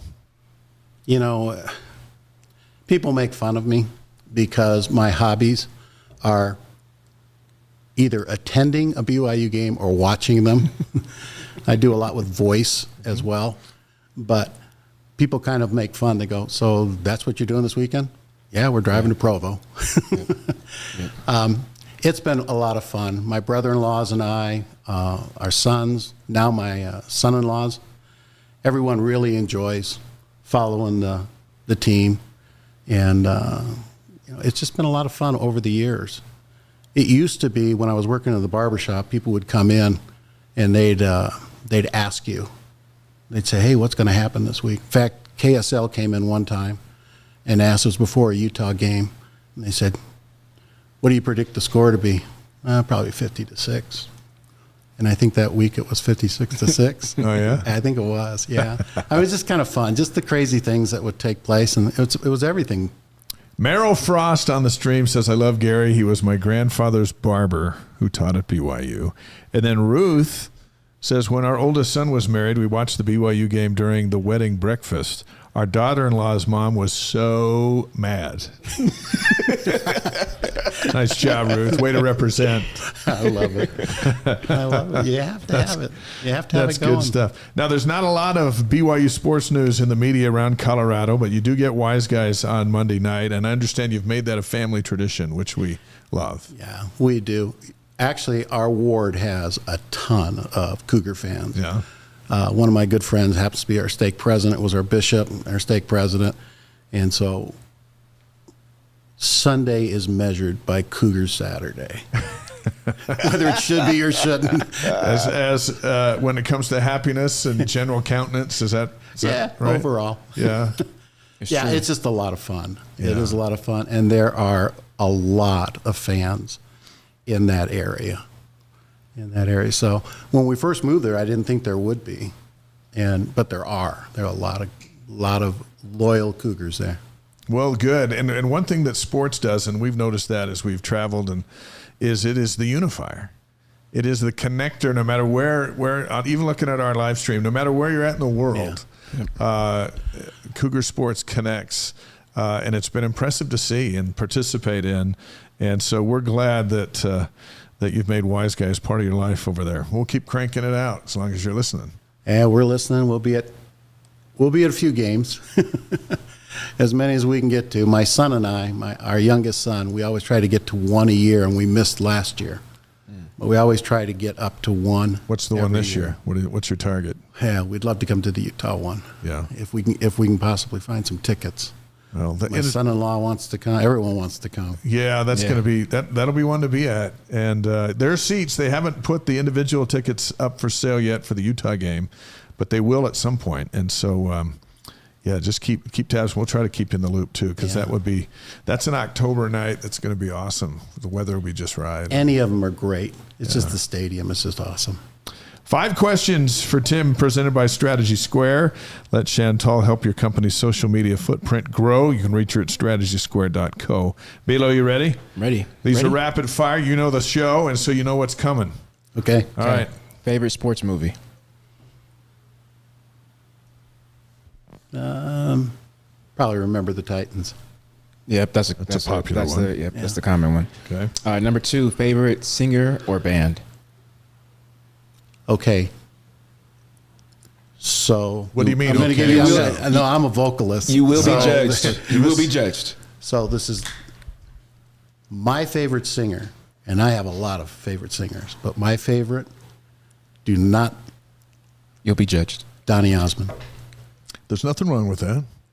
From my generation, it's like. Have you seen a show in Vegas? Yeah, we've been. That's the crazy. We've been. He's great. Incredible show, but just his tone and what he can do is unbelievable. Is that the crazy guitar dude? Donny Osmond? It's not the crazy guitar dude. I bet. Kind of a crazy keyboard. You know what I'm talking about, right? The guitar. Yeah, I don't. He's a vocalist. Never mind. The first concert I ever saw at the Marriott Center was the Osmonds. We were there. And they were great. Unbelievable. Yeah. And he's still cranking it out down in Vegas. Great All right, so Donny Osmond. Okay. When I think about Ozzy Osbourne? Below, the only thing they have in common is the O in their last name. My bad. That's my bad. I'll take that. That's my bad. Okay, number 3. Favorite breakfast cereal? I knew you were going to ask me that. Oh, yeah. I really don't eat very much breakfast cereal. Probably the one I like the most was the one with the crunchy oats and stuff in it. Honey Bunches of Oats? Yeah, Honey Bunches of Oats is probably the one I like the most. Okay, all right. There's no shame in that.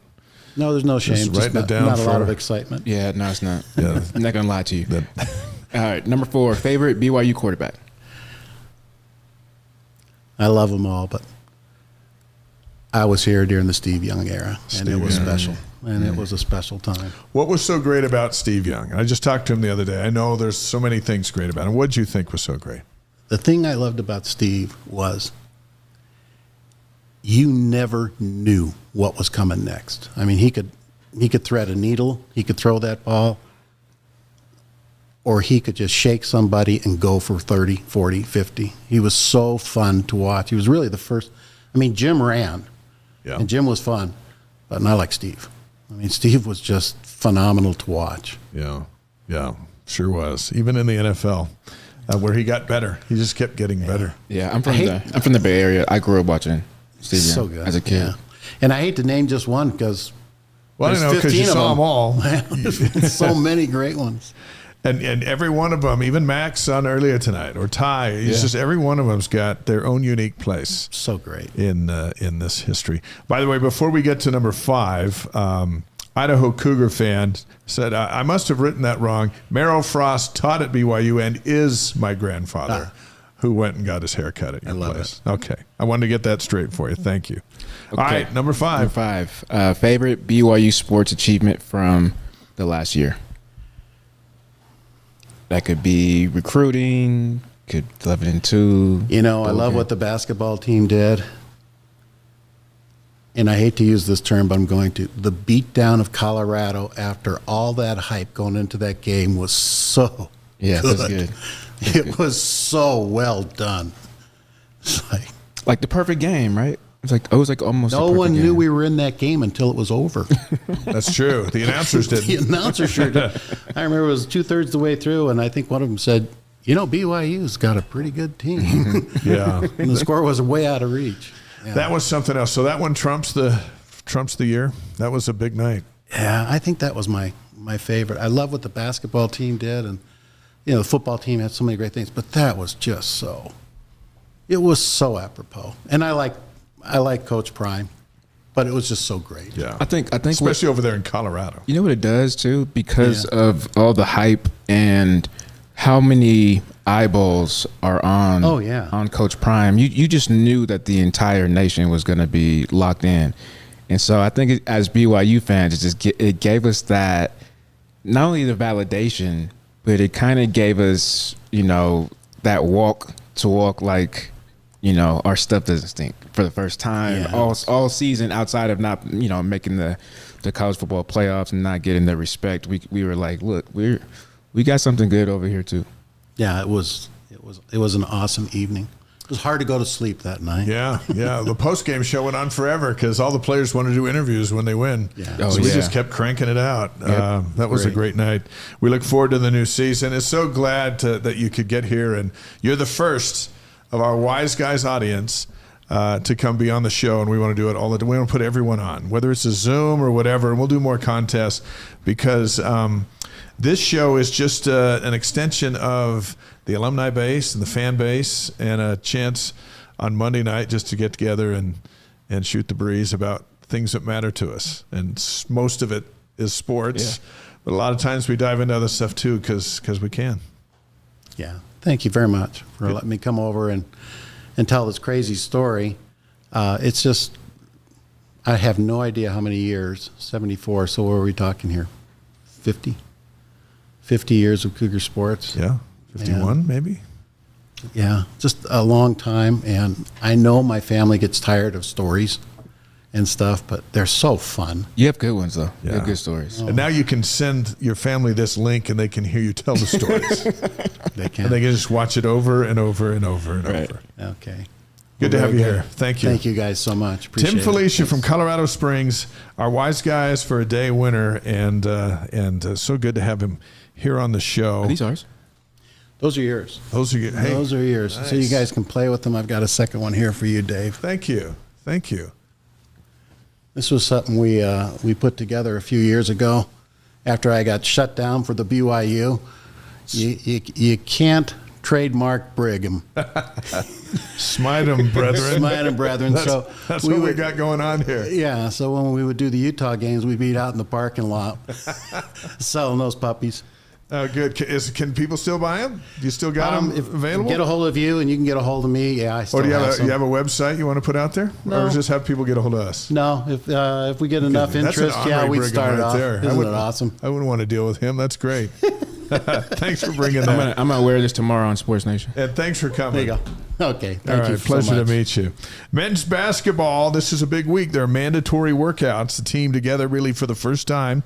Spencer Linton and I interviewed A.J. DeBonsa this morning on BYU Sports Nation. His globe-trotting summer is over, and he's ready to fire things up with his BYU teammates. So basketball is kind of this a big week for practice, and we'll see what they got. But the projections are top 10 and so much more. And basketball season's going to be something like we've never seen before. Just visiting with AJ today about where he's been. He just won a gold medal. He just got back from throwing the first pitch at Fenway. He's got a billboard in Times Square. Just, your typical summer for a freshman heading to college. Like following his travel and his events and stuff, it's like that's the definition of ball's life. Yeah, he's got it going. And we got done with the interview, and he left, and Spencer and I were talking, and he said, "Can you believe this guy is here? This is a LeBron, this is a Michael Jordan kind of guy, LeBron James kind of guy, and he is so excited. He said he's here now, so the rest of the summer he should be at practice and bonding with his team. But I think it will take us maybe a game or two, or maybe three, for the dust to kind of settle in. Us as fans to be like, okay, this is real. happening. This is real. This is real. We need to see him on the court for us to believe it. The hype is true. It's going to be, and it comes at the tail end of football, and they get going in October with those exhibition games with Nebraska, and we're going to talk about the schedule in a minute, and North Carolina. That's in the middle of football season. And then November, football and basketball come together as one every weekend. And for a BYU fan, we're heading into a place we've never been. It's going to be exciting, and it's great for us because it gives us plenty of content and stuff to talk about on all our shows. But that's what's coming. And by the way, Anthony Thompson, he's a 4-star recruit out there, 6'8". He whittled down all his suitors to 15, and BYU's made the cut. He's a 5-star in the 2026 class, which would put him right after DeBansa, after he leaves after one, which he keeps saying if he leaves after one, so I'll give him that benefit of the doubt. But we'll keep you posted on this kid. But BYU's into the top 15 and making a play for him. They're going after everybody that they think can fit here. Yeah. And the sky's the limit, and it's fun to see. It is fun to see, and I mean, at the end of the day, every kid that plays sports at this level, they want to play at the next level. They want to play professional, and when you look at what Coach Young has set up, I mean, how could you not want to be, coached by somebody like that who has been where you are wanting to go? It kind of reminds me of Deion. Remember when Deion first got to Colorado, he was getting all these recruits. Remember even Nick Saban was mad about it? Right. It's the same thing. It's like, come on, Nick. Like, no offense to you. You're one of the greatest college football coaches of all time. But Deion, is Deion, right? He's been where I want to go. And so I see a lot of that in Coach Young and the program, moving forward, especially to get somebody like this on the radar. Here's the non-conference schedule so far, and this has been reported by various outlets. So we think it's pretty complete. There might be one more game to add. But October 18th, the day of the Utah game, is the BYU at Nebraska exhibition basketball game. Really the first time that they're out on the floor playing against another team. And then on the 24th, North Carolina, they'll play up at the Delta Center, in an exhibition game. That's a Friday night. Then things starts for real on the 3rd of November, Villanova in Las Vegas at T-Mobile. On the 15th of November, UConn at TD Center in Boston where the Celtics play. Yep. On the 21st, it's Wisconsin at the Delta Center in Salt Lake. And then Thanksgiving weekend, the 27th and 28th, they're in Orlando. They'll play either Miami, Dayton, or Georgetown, 2 of those 3. On the 3rd of December, they're back at the Delta Center against Cal Baptist. Christmas Around the World's at the Marriott Center, so they're back up to Salt Lake. 3rd Delta Center game. December 9th, Clemson at Madison Square Garden in New York. Yep. In the Jimmy V Classic. And then on December 11th, Delaware, and the 22nd, Eastern Washington. These are all home games. And then there's 4 home games that haven't got dates assigned to them: Holy Cross, Pacific, South Dakota, and UC Riverside. Those are the games you play to get right for those games we mentioned where you need to be right. Right. And you're playing in the biggest arenas in the United States. How about that for season 1? Season 2 for Kevin Young, but season 1 for AJ. Yeah, no, I think it's a really cool experience to play, like Blue Bloods and stuff like that, like brand name logos. But it's a whole nother experience to play in professional stadiums. Yeah. Like it like the reality, like we talked about it with Max Hall, right? Like when you were a kid and you were imagining throwing touchdown passes, but for you to, be a step away from that dream and play like in the stadium and then also be in the locker room, like, wow, this is Dez Bryant's locker. Yeah, like that's where they want to go. They're this going is to where the NBA. he uses the bathroom. He flushes that toilet. Stuff like that's probably a little too far, but yeah, or weird. But you get what I'm saying? Like, I think the reality of it is it makes it more real. Like, it makes your dream more real. Like, you know what? I'm here. It's not just it's no longer that dream, and I think it pushes you a little bit more to accomplish that goal. Yegor Demon, ESPN lists as the starting guard for the Nets in his NBA rookie season. That came out today. Last week, Wednesday, had 14 points against the Magic, had 3 threes in the last 2 minutes. They won that game in the NBA Summer League. He didn't play Friday, so they're done with all that stuff. The next time we'll see Yegor, it'll be in camp with the Nets and then opening night. So we mentioned this on Sports Nation earlier. So a lot of folks thought he shouldn't go out. He didn't play that great to be a lottery pick. He's not going to be a lottery pick. And then if he does go out, he's probably going to be sitting on the bench as they bring him along. That was the logical stuff. And so he goes out and he's the 8th overall pick in the lottery. And according to ESPN, the projected starter on opening day for the Nets. And he's making about $8.5 million. So good job, Yegor, and your people. You made a great choice. I know he had a lot of advisors. And there are a lot of us that were like, man, but wouldn't it be great if you came back and played with AJ and all that stuff? Yeah, but he's where he wants to be. Yeah, and it all worked out for him. Yeah. None of it was like, well, you left too soon or you should have done this, should have done that. It's just worked out for him. Well, and now he's just going to go play. It's hard for me when I hear people say you should stay another year when you're a projected, lottery pick. I don't know why you would. Why I would if he were to stay, I'd be like, what's wrong with you? I'm just glad it would have been fine with it because he'd have been here. But more power to him. Yeah. And best of luck to Yegor and his group moving forward. USA Basketball, the 3x3 Pro Tour is underway. Team DC's got Trevor Nell on it. Frank Jackson from Lone Peak High School, who went to Duke. Passed on BYU, went to Duke. Joe Wieskamp and Bryce Williams. That's Trevin's team. They're going to play a bunch of mini tournaments over the next 7 days in Chile as they get 3x3 going. I saw Trevin. I think after he did his Sports Nation interview and he had his USA cap on and he was driving, I was driving, and I saw him and I rolled down the window and he looked and he's like, and I was like, bro, I'm so proud of you, man. I am just so proud of you from the day I met you on this show on the Wise Guys set, and just been following you and what you guys done this year. And he was like, man, I appreciate it, and excited for moving forward. There's some sincerity with him and gratitude. There is. And we wish him the best in this 3x3 because it's kind of cool. Yep. And he had a behind-the-back pass for an assist the other day, which was all over social media, and that was a lot of fun. Track and field news, incoming freshman Jane Hedegren. Speaking of cool things, the 2025 Gatorade Best Female Player of the Year, she won an ESPY last week. And she was there on stage during the last year. She set the national high school records in the 3,000 meter, the 5,000 meter, and the mile. Her debut season at BYU's next month. Starts next month when the team reports, and she'll attempt to help the Cougars win back-to-back national championships. The best female runner in the country coming out of high school, and now she's got an ESPY. She's the AJ DeBonsa of track and field. We have one in golf too, right?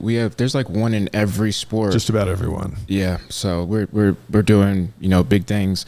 Women's volleyball head coach Heather Olmstead is the head coach of the USA U21 national team, and they're competing in Costa Rica this week. And starting against Canada will be tomorrow. So good luck to Heather and her team.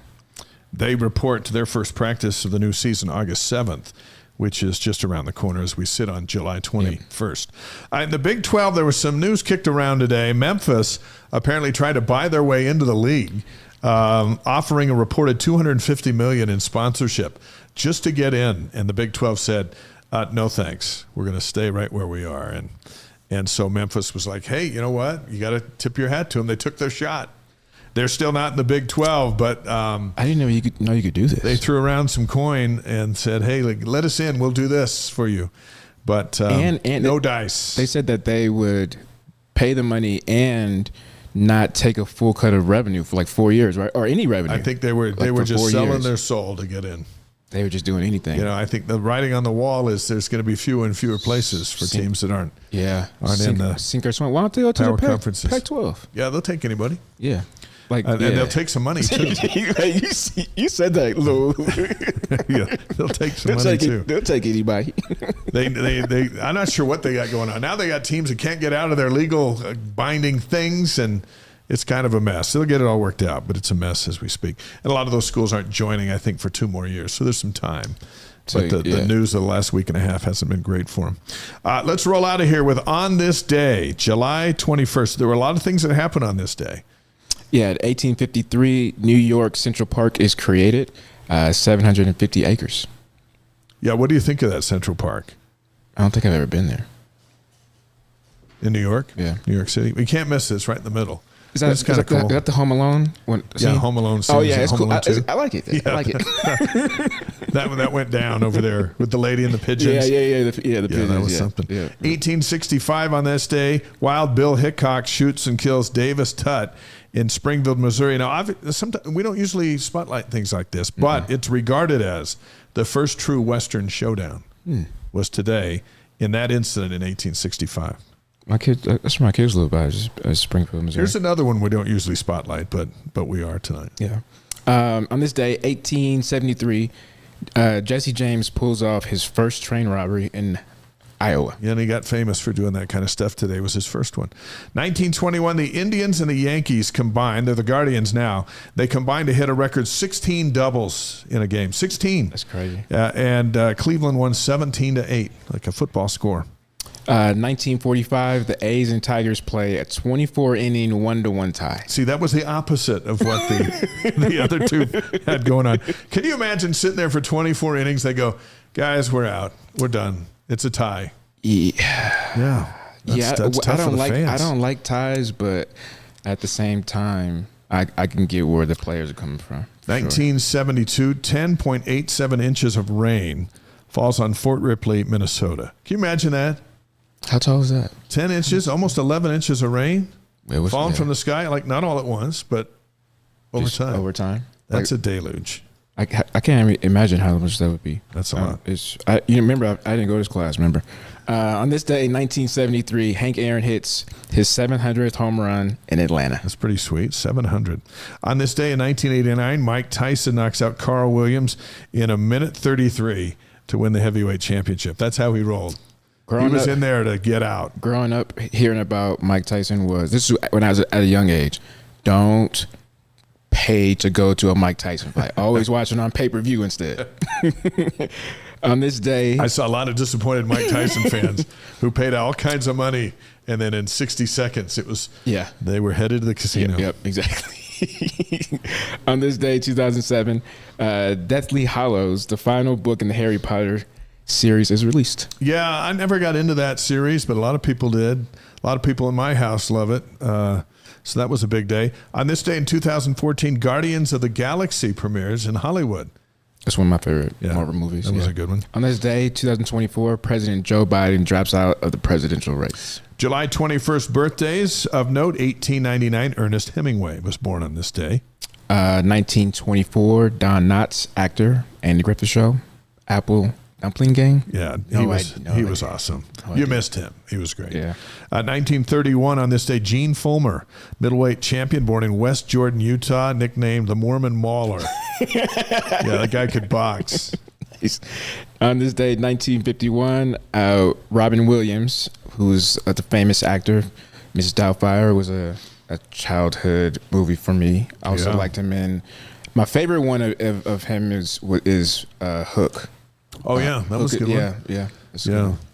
July 21st deaths. 1796, Robert Burns. He was the national poet of Scotland. That was a big loss for Scotland. Not Mr. Burns. You lose your national poet. Mr. Burns and the Simpsons. What I thought of. 1998, Alan Shepard, America's first astronaut in space. Are you having a Simpsons flashback? No, there's no such thing as space. So. 1998, Robert Young, an actor from Marcus Welby, MD. That was my mom's favorite show. He died on this day. 2004, Jerry Goldsmith, the composer of the Hoosier soundtrack, which I love and listen to all the time. And in 2023 on this day, Tony Bennett. Tony Bennett. Who's that? He was a singer, pretty popular. Yeah. What's one of his songs? He sang a lot of old songs. Like he was like 80 or something, but he performed his whole life. So you Google Tony Bennett, a lot of songs will come up. The Wise Guy's inspirational quote of the week is Alan Shepard, America's first astronaut in space, who said, do you want me to read it? You got it. Go ahead. He said this, and I think it was funny. It's a very sobering feeling to be up in space and realize that one safety factor was determined by the lowest bidder on a government contract. Isn't that so true? Hey, we're going to bring it down, but the guy who built it was the cheapest we could get. And so that's from it's even Alan Shepard. More sobering to know that the Earth is flat and there's no space. Keep your theories on your own show. Thanks to Max Hall and Mike Felicia, our Wise Guys winner for a day, over from Colorado Springs. We hope when he goes back, he tells everybody he's been to the secret lair, right? And has had a good time with us. Next week, BYU TV football analyst David Nixon will be on the show as After Further Review gets ready to kick off another season on BYU TV. And Cougar soccer coach Jen Rockwood, her team is the first one out of the gate to start the new season. She's on our show, and then the following Saturday, her team is on the field. Yeah, I can't wait. Yeah. I can't wait. Here's where you can find us this week. Blaine is still on vacation. I actually don't know where you can find him. You'll be on BYU Sports Nation tomorrow. Yep. Tomorrow morning with Spencer. Yep. I'll be on Sports Nation on Wednesday and in the Deseret News all week long. We got a couple of cool stories coming up. So look for that at Deseret.com. We remind you, Wise Guys is presented by Brady Plus, Supplies Plus Support. By Eddie, HR and payroll software built for small businesses. See how Eddie can serve your team at Eddie.com. And by Mountain America Credit Union, empowering dreams for over 80 years. Find out what they can do for you at MACU.com. Wise Guys is distributed by the Deseret News. We hope you had a good time with us tonight. The live stream was really hopping from all over the country and the world, which we love. Everyone have a great week and a great Pioneer Day later this week. None of us would be here, especially out in the West, without Pioneers. And so we're grateful for them, and we're grateful for you making Wise Guys part of your life. And we'll be back with more good stuff next week. We'll be 1 day closer to camp opening. Yep. And a week closer to opening night at Lavelle Edwards Stadium. Yeah, and finding out who is going to be underneath the center. Yeah. Quarterback. It'll be a fun month ahead. For Brian Logan, I'm Dave McCann. For all of us at Wise Guys, thank you. Have a great week, and we'll see you next time.